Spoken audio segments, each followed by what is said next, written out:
Gujarat News has been brought to you by Aaj Tak, सबसे तेज। નમસ્કાર America Gujarat તકના આ ખાસ બુલેટિનમાં આપનું સ્વાગત છે। મારું નામ છે કશ્યપ। બુલેટિનની શરૂઆત કરીએ મહત્વપૂર્ણ સમાચારોથી। ભારતમાં આજથી સીએ લાગુ કરાયું। સરકારે જાહેર કર્યું નોટિફિકેશન। 3 દેશના 6 લઘુમતીઓને મળશે નાગરિકતા। બિન મુસ્લિમોને મળશે ભારતીય નાગરિકતા।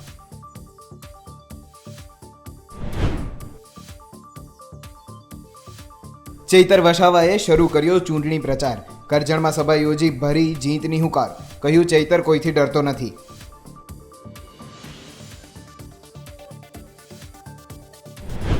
આદિવાસી મસીહા તરીકે ઓળખાતા છોટુ વસાવાના ઘરમાં આંતરિક મતભેદ શરૂ થયા છે। પુત્ર મહેશ વસાવાએ કેસરીઓ ધારણ કર્યા બાદ પિતાએ ઠાલવ્યો રોષ। કહ્યું ભાજપ કોર ઉંદરો ભેગા કરે છે।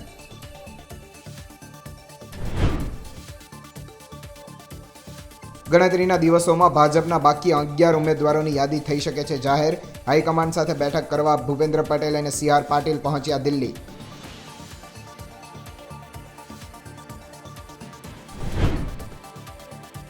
બનાસકાંઠામાંથી ટિકિટ મળશે એવા આત્મવિશ્વાસ સાથે ગેનીબેન મેદાને। બનાસના બેન ગેનીબેનના નારા સાથે યોજી સભા। કહ્યું મામેરાની સાચી હકદાર હું છું। લોકસભાની ચૂંટણી નજીક આવતા જ આદિવાસી પટ્ટામાંથી છોટુ વસાવાના પુત્ર મહેશ વસાવાએ આજે કેસરીઓ કર્યો છે। પિતાની વિચારધારાથી વિરુદ્ધ જઈ અને મહેશ વસાવાના આ પગલાને લઈ અને છોટુ વસાવાએ ભાજપને સાણસામાં લીધી છે। શું કહ્યું છોટુ વસાવાએ સાંભળો આ રિપોર્ટમાં। મારી દ્રષ્ટિએ એ ભાજપ હવે દેશની અંદર મોટા કોલ ઉંદરોની પાર્ટી બની ગઈ એવું લાગે છે। જે ભરતી મેળો આજે ચાલી રહેલો છે, મારે ત્યાંથી પણ ગયા છે। મારા પુત્રના બીજા બધા જે આગેવાનો અત્યાર સુધી 5-6 શેડ્યુલની વાત કરતા હતા, એ બધા એ ભરતી મેળામાં ગયા છે। એટલા માટે ગયા છે કે અહીં જે ખનિજ, જે કોલસો નીકળવાનો છે અને એ કોલસામાં ચોરી કરવા માટે કોલ ઉંદરના સ્વરૂપે એ લોકો આજે જોઈન થવાના છે। એટલે 76 વર્ષની અંદર જે કંઈ કોંગ્રેસના લોકોએ કામ નથી કર્યું એ 10 વર્ષની અંદર માન્ય નરેન્દ્ર મોદી સાહેબ, અમિત શાહ સાહેબ અને અહીંના CM ભૂપેન્દ્ર પટેલ સાહેબના અધ્યક્ષતામાં આ બધું કામ થયું છે। એટલે અમે એને પ્રેરાઈને આગળ હજુ પણ વધારે વિકાસનું આગળ વધે। છોટુ વસાવા કે જેઓ દિગ્ગજ આદિવાસી નેતા 1990 થી 2017 સુધી ફક્ત એક બેઠક ઉપરથી જીતતા રહ્યા છે। ઝઘડિયા બેઠક પર વર્ષો સુધી ચૂંટાયા, 2022માં હારી જાય છે। BTPની સ્થાપના 2017માં કરે છે ભારતીય ટ્રાઇબલ પાર્ટી। તેનો પુત્ર મહેશ વસાવા હવે ભારતીય જનતા પાર્ટીમાં જોડાય છે। પુત્ર ભારતીય જનતા પાર્ટીમાં જોડાય છે, પિતા ભારતીય જનતા પાર્ટીની વિરુદ્ધમાં બોલે છે। એક ઘરમાં બાપ દીકરો અલગ અલગ પાર્ટીમાં છે અને તેના કારણે જ આજે બંને વચ્ચે 36નો આંકડો છે। શું કહ્યું મહેશ વસાવાએ, કઈ રીતે બચાવ કર્યો, આપ પોતે સાંભળો। અમે ભારતીય જનતા પાર્ટીને મજબૂત કરવાનું કામ કરીશું। અમારું નેતૃત્વ જે છે, અમે શિક્ષણ, આરોગ્ય, સિંચાઈ, રોજગારીનું કામ કરવા માટે આવ્યા છે। અમારું પરિવાર સાથે છે, અમારા કાર્યકરો સાથે છે, બધા ટોટલ અમારી સાથે। અમારો કોઈ વિરોધ છે નથી, બધા જોડાયા છે। અમે બધા અરે ભાઈ 89 થી સાથે છે, 89ની અંદર પણ અમે સાથે હતા।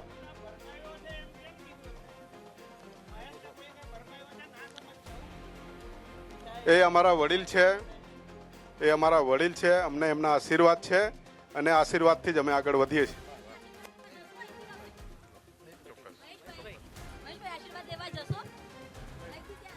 આશીર્વાદ જ છે, અમને જન્મ જ ત્યાં આપ્યો છે, આશીર્વાદ જ। હવે મુખ્ય વાત એ છે કે મહેશ વસાવા ભારતીય જનતા પાર્ટીમાં જોડાઈ તો ગયા છે, પરંતુ ભારતીય જનતા પાર્ટીને તેનો ફાયદો શું થશે, પહેલા તેના પર વાત કરીએ। મહેશ વસાવા જે પાર્ટીમાંથી આવે છે, BTP પાર્ટી, ભારતીય ટ્રાઇબલ પાર્ટી। આ ભારતીય ટ્રાઇબલ પાર્ટીનું ઝઘડિયા આ વિસ્તારમાં વર્ચસ્વ છે, વાલિયા વિસ્તારમાં વર્ચસ્વ છે। આ બંને વિસ્તાર હવે નુકસાન કરી શકે છે ચૈતર વસાવાને। આ વિશે વધુ માહિતી મેળવવાનો પ્રયત્ન કર્યો ત્યારે માહિતી મળી કે આ તમામ પ્રકરણમાં મહેશ વસાવાને એટલા માટે જ લેવામાં આવ્યા છે કારણ કે ચૈતર કપાય, ચૈતર વસાવાની મુશ્કેલી વધે, ચૈતર વસાવાનો જે વોટનો આલેખ ઉપર જવાનો હોય તે ઉપર જવાની જગ્યાએ નીચે આવે, મનસુખ વસાવા મોટા થાય, મનસુખ વસાવાને લીડ મળે, આ માટે જ મહેશ વસાવાને ભારતીય જનતા પાર્ટીમાં લેવામાં આવ્યા છે. હાલ તો મહેશ વસાવા જોડાઈ ચૂક્યા છે. મહેશ વસાવા લોકસભા લડશે કે નહીં તે વાત પર હાલ કોઈ માહિતી નથી. તે લોકસભા લડશે જ તે વાતમાં દમ પણ નથી, પરંતુ મહેશ વસાવાને 2027ની લાલચ જરૂરથી આપવામાં આવી હોઈ શકે. આદિવાસી શેર તરીકે ઓળખાતા ચૈતર વસાવાએ ચૂંટણી પ્રચાર શરૂ કરી દીધો છે. આજે તેમણે કરજણમાં એક સભાને સંબોધી હતી ને કહ્યું હતું કે ચૈતર કોઈથી ડરતો નથી. આ ઉપરાંત ભાજપ વિશે પણ તેઓ ઘણું બોલ્યા હતા. શું છે સમગ્ર મામલો, જુઓ આ રિપોર્ટમાં. મને દબાવતા મારા જેવા ધારાસભ્ય પર કેસ કર્યો, મારા ધર્મપત્ની પર લઈ ગયા, મારી બહેનોને લઈ ગયા, મારા જમાયો બહેનોના જમાયોને પૂરી દીધા અને કહેવામાં આવ્યું કે તમારે ભાજપમાં આવવાનું છે નહીં તો કેરિયર ખતમ કરી દઈશ. આજે તો આખી ભાજપ સરકાર માત્ર ને માત્ર એમના ભયથી, ભ્રમથી અને આખા ગુજરાતમાં ભ્રષ્ટાચારથી એમનું આખું શાસન ચાલે છે. ખેડૂતોના પાક ધોવાઈ ગયા નર્મદા નદીના પાણી છોડવાથી. પાણી સંગ્રહ કરી રાખ્યો 7 દિવસ અને જન્મ દિવસના વધામણા માટે 21 સાથે 18 લાખ ક્યુસેક પાણી છોડી દીધું. લાખો લોકોના ઘર ખલાસ થઈ ગયા, ઘર વખરી ખલાસ થઈ ગઈ, જાનમાલ ખલાસ થઈ ગયા, આખા ને આખા ઉભા પાક ખલાસ થઈ ગયા. તો શું એમને મદદ કરવી અમારા માટે ગુનો છે? નથી ને. ત્યારે એની સાથે ઉભા રહ્યા, સરકારને કીધું વળતર આપવું પડશે. ત્યારે સરકારે ડરાવ્યા અમને કે લોકો માટે નહીં બોલવાનું. એ વિસ્તારમાં 32 ગામોના લોકોના નેશનલ હાઈવેમાં જમીનો જાય છે, રેલવેમાં કેટલાય જણની જમીનો જાય છે, નહેરોમાં જમીનો જાય છે, હાઈ ટેન્શન લાઈનો આખી ને આખી ઊભી કરી દેવામાં આવે છે. ત્યારે ખેડૂત માટે અમે બોલીએ એટલે આ સરકારને ગમતું નથી. હદ તો તારે થઈ. મને દબાવતા મારા જેવા ધારાસભ્ય પર કેસ કર્યો, મારા ધર્મપત્ની પર લઈ ગયા, મારી બહેનોને લઈ ગયા, મારા જમાયો બહેનોના જમાયોને પૂરી દીધા અને કહેવામાં આવ્યું કે તમારે ભાજપમાં આવવાનું છે નહીં તો કેરિયર ખતમ કરી દઈશ. આજે મારા વિસ્તારમાં હું જઈ નથી શકતો, આજે હું ભરૂચમાં રહી નથી શકતો. આ સરકારની આટલી હેરાનગતિ છે. અમારા મોબાઈલો પણ જપ્ત કરવામાં આવે છે, પછી પણ અમે આ સરકારથી ડરતા નથી. અમે તમારા માટે લડવા પેદા થયા છે, લડીશું. આજે પણ અહીંયા ચાપતી નજર હશે. આઈબી વાળા પોલીસ વાળાને સ્પષ્ટ સૂચના હશે કે એક વ્યક્તિ મળે એના ફોટા લાવો, ક્યાં બેસે છે, ક્યાં પાણી પી છે, કોણ મળે છે. પણ તમારે જરાય ગભરાવાનું નથી. ચૈતર વસાવા અને આખી ટીમ તમારી સાથે છે. દુનિયા સાથે પણ આપણે લડી લઈશું. આ ન્યાયની લડત છે. આપણે કોઈનું ખોટું કરતા નથી એટલે આપણે કોઈના બાપથી ડરતા નથી. લોકશાહીનું પર્વ છે. મતદાન કરવાનો તમારો અધિકાર છે. આ લોકશાહીના પર્વમાં તમારા મતદાનનો આ વખતે તમારે ભરપૂર ઉપયોગ કરવાનો છે. આ તમામ ભય, ભ્રમ અને ભ્રષ્ટાચારની રાજનીતિ સામે આ ચૂંટણી આપણા માટે ખૂબ મહત્વની છે. સમીકરણો પણ ખૂબ સારા બન્યા છે. ઇન્ડિયા એલાયન્સનું ગઠબંધન થયું છે. કોંગ્રેસ આમ આદમી પાર્ટીના ગઠબંધનમાં આ વખતે ઝાડુનું નિશાન છે. આપણું જે સીટ આપણે 30 વર્ષથી આ લોકોને લાવતા હતા પણ છતાંય આ લોકો આપણા માટે નથી કંઈ કરી શક્યા. ત્યારે અમે તમને કહેવા માંગીએ છીએ, તમારા માટે જ્યાં પણ બોલવાનું થશે, જ્યાં પણ લડવાનું થશે, અમે લડવા માટે તૈયાર છે. પણ એક વખત તમે મને તક આપો. એક તક લેવા માટે આપણા ગામમાં અમે આવ્યા છે. લોકસભા 2024ની ચૂંટણીની ગમે ત્યારે તારીખોની જાહેરાત થઈ શકે છે. ભાજપે તેમના 15 ઉમેદવારો જાહેર કરી દીધા છે. 11 ગમે ત્યારે જાહેર કરી શકે છે. તેવામાં બનાસકાંઠાથી ગેનીબેન ઠાકોર મેદાને આવ્યા છે અને તેમણે પોતાને ટિકિટ મળશે એ વિશે શું કહ્યું, જુઓ આ અહેવાલમાં. બાપુ એમ કે કે પેલો ઘા રાણાનો ભેગા રહીને મારી નાખે એના કરતા સામે ગમે એટલા હોય તો એમાં વાંધો ના આવે. આઝાદીના 75 વર્ષમાં ઠાકોર સમાજને લોકસભાની ટિકિટ આ પહેલી વખત મળે છે. ચાન્સ આપવો પડે. આ ભારતીય જનતા પાર્ટી નથી કે હળંગ એકના એક સમાજને 8 વખત ટિકિટ આપે. બનાસની બેન જ્ઞાનીબેન એટલે મામેરાની હાચી હકદાર બનાસકાંઠા જિલ્લા પાસે 18 આલમ પાસે હું પોતે છું. અને મામેરું છે અહીંથી કરીને દિલ્હી સુધી એની કાકરદાને ઇતિહાસમાં એનું નામ લખાય. બનાસની બેન ગેનીબેન, આ શબ્દ સાથે, આ સૂત્ર સાથે ગેનીબેન ઠાકોર આગળ વધી રહ્યા છે. તેમને ખબર છે કે તેઓ જ હવે બનાસકાંઠા લોકસભાના ઉમેદવાર છે કોંગ્રેસ તરફથી. પોતાને બનાસની બેટી કહે છે, જ્યારે એ પણ કહે છે કે મામેરાની સાચી હકદાર હું છું, એટલે કે સામેના ઉમેદવારને આયાતી કહે છે, વડગામથી કહે છે. લાગે છે કે ગેનીબેનને પૂરેપૂરી છૂટછાટ ગુજરાત કોંગ્રેસ તરફથી મળી ગઈ છે. લાગે છે કે ગેનીબેનને 100% ખબર છે કે તેઓ જ ઉમેદવાર છે. ગેનીબેન ઠાકોર હવે ફ્રન્ટ ફૂટ પર આવીને રમી રહ્યા છે. પરંતુ સવાલ એ છે કે બનાસકાંઠા લોકસભામાં થશે શું? બનાસકાંઠા લોકસભામાં ચૌધરી સમાજ અને ઠાકોર સમાજ વચ્ચે શું જંગ ખેલાશે? આ જંગમાં મુખ્ય ભૂમિકા કોણ ભજવશે?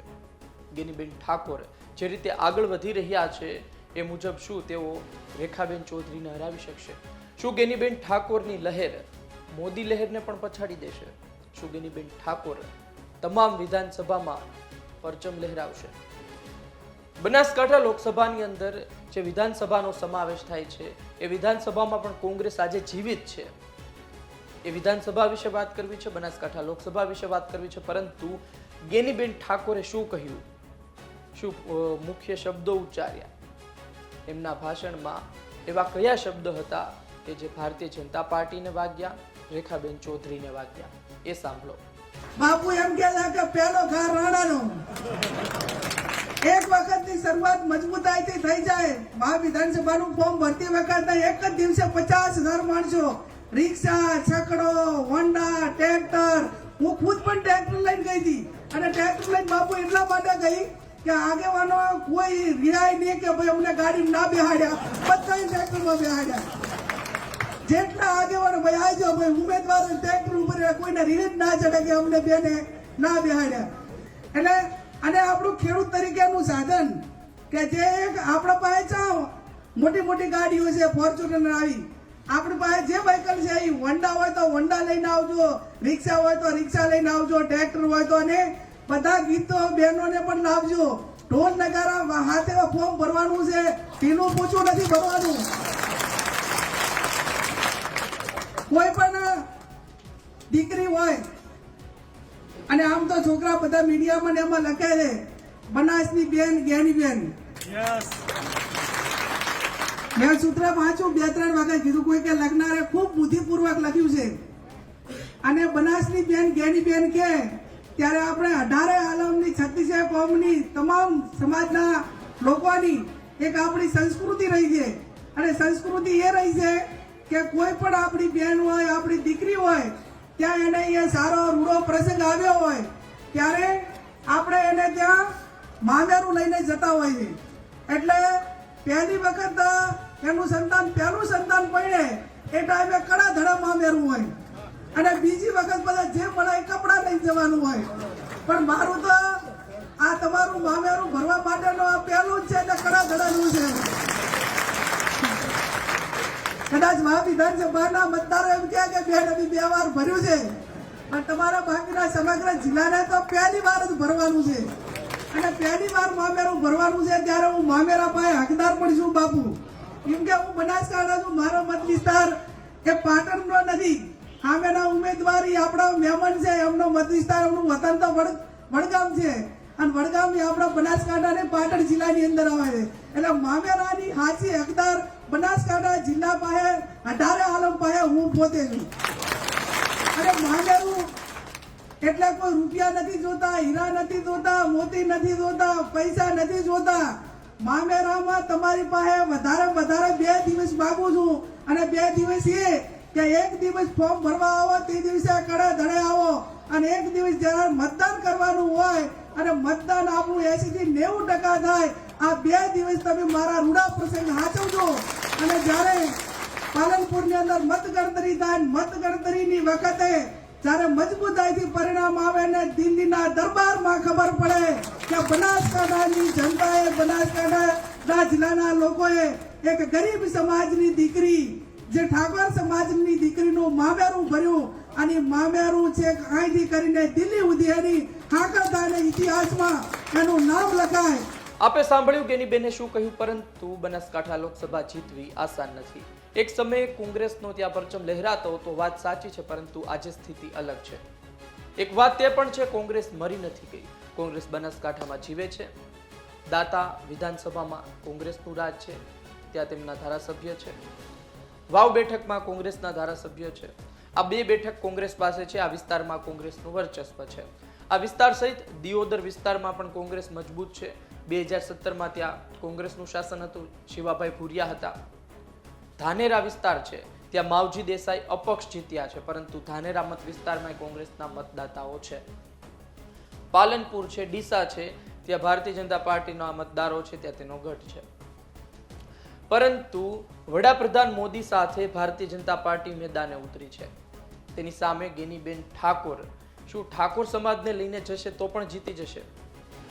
કેટલાય રાજકીય પંડિતો તેવું કહી રહ્યા છે કે ઠાકોર સમાજ અને ચૌધરી સમાજ વચ્ચે આ જંગ ખેલાય છે તો અન્ય સમાજ મુખ્ય ભૂમિકા ભજવશે, જેમ કે રબારી સમાજ.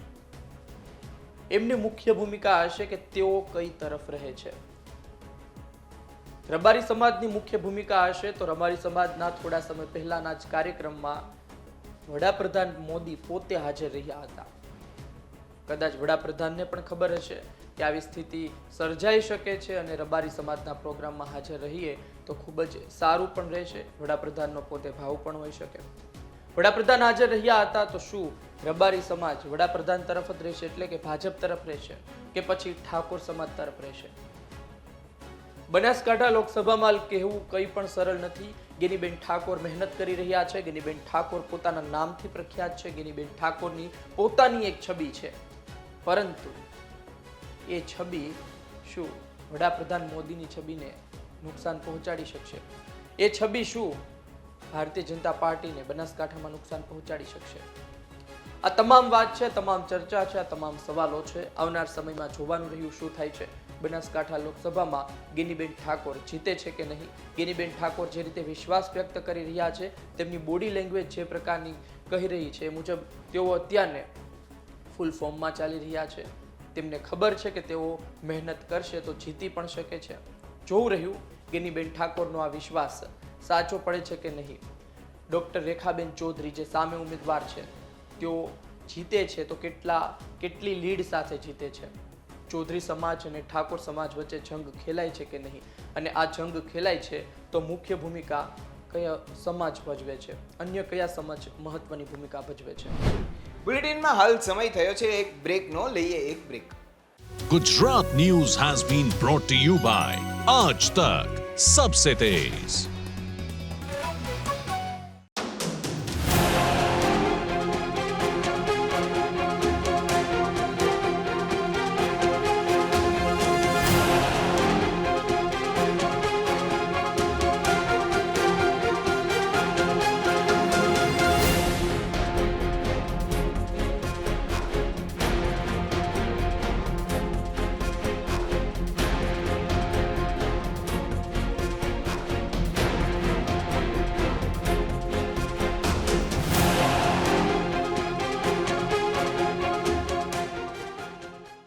Gujarat News has been brought to you by Aaj Tak Sabse Tez.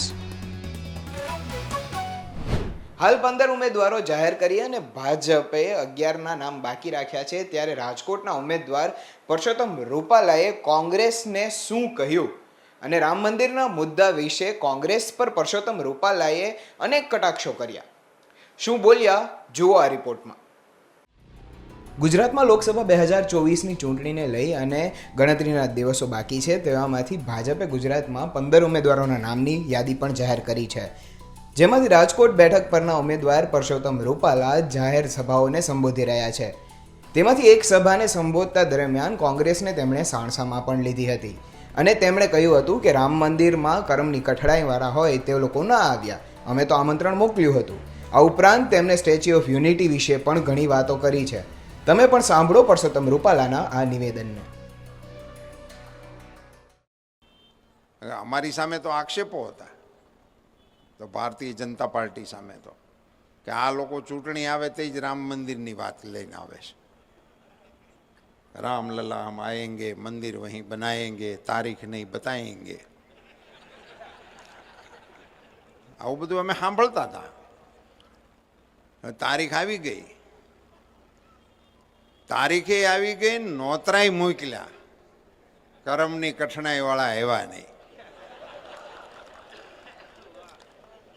ના ધીરુભાઈ, આને કરમની કઠણાઈ કહેવાય. એણે રામ મંદિરની પ્રતિષ્ઠાનું નોતરું નથી ઠુકરાવ્યું, એમણે આ દેશની ભાવનાઓને ઠોકર મારી છે. આખો દેશ જોઈ રહ્યો છે. કોણ જાણે શું થયું છે. મને એમ લાગે છે કે જયરામભાઈ આ ઓફિશિયલ ચૂંટણીની સભા નથી, જાજુ વેતરાઈ જવાની મને બીક લાગે છે.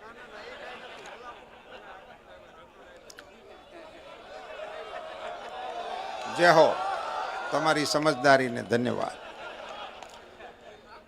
હજી આ લોકો સરદાર સાહેબના સ્ટેચ્યુ પાસે જઈને ફોટો પડાવ્યો હોય એવી એકેય સેલ્ફી મેં નથી જોઈ. એક જણાને મેં નથી ત્યાં જતો પેલા. કેવી એને હું તો સમાજ જીવનની અંદર સ્વીકાર કરું છું જાહેરમાં કે સરદાર સાહેબ ભાજપના નહોતા ભાઈ. સરદાર સાહેબ શુદ્ધ કોંગ્રેસી નેતા હતા, પણ સરદાર સાહેબ દેશના નેતા હતા.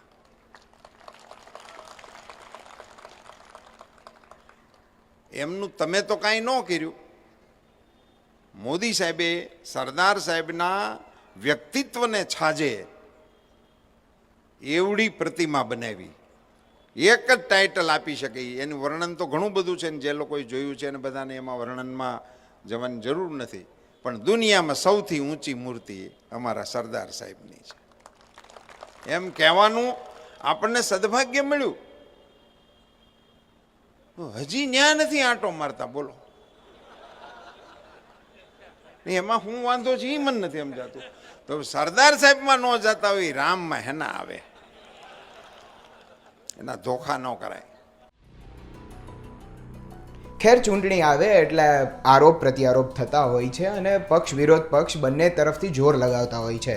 હવે જોવાનું એ રહ્યું કે આગામી સમયમાં ભાજપ પોતાનું ઓપરેશન લોટસ કઈ રીતના આગળ વધારે છે અને આવા જ વિડીયોઝ કઈ રીતના બહાર આવતા રહેશે. રાજકોટથી રોનક મજીઠિયાનો અહેવાલ, ગુજરાત તક. હાલ બુલેટિનમાં બસ આટલું જ. મને આપશો રજા. નમસ્કાર. Gujarat News has been brought to you by Aaj Tak, Sabse Tez.